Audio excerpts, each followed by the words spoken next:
Big breaking news. এই মুহূর্তের সবচেয়ে বড় খবর, পাতারকান্দিতে সাম্প্রদায়িক ঘটনার প্রতিবাদে উত্তাল জনতা, জাতীয় সড়কে বিশাল বিক্ষোভ মিছিল।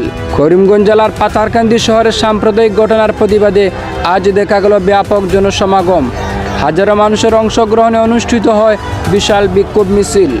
অভিযুক্তদের দ্রুত গ্রেপ্তার এবং কঠোর শাস্তির দাবিতে সরব হয়ে ওঠেন বিক্ষোভকারীরা। আজ সকাল থেকে পাতারকান্দি শহরের বিভিন্ন প্রান্ত থেকে মানুষ একত্রিত হয়ে প্রতিবাদ মিছিলে অংশ নেন। মিছিলটি শহরের গুরুত্বপূর্ণ সড়ক প্রদক্ষিণ করে জাতীয় সড়কে পৌঁছায়। সেখানে বিক্ষোভকারীরা শান্তিপূর্ণভাবে অবস্থান নিয়ে ঘটনার সঙ্গে জড়িতদের বিরুদ্ধে কঠোর আইনানুগ ব্যবস্থার দাবি জানান।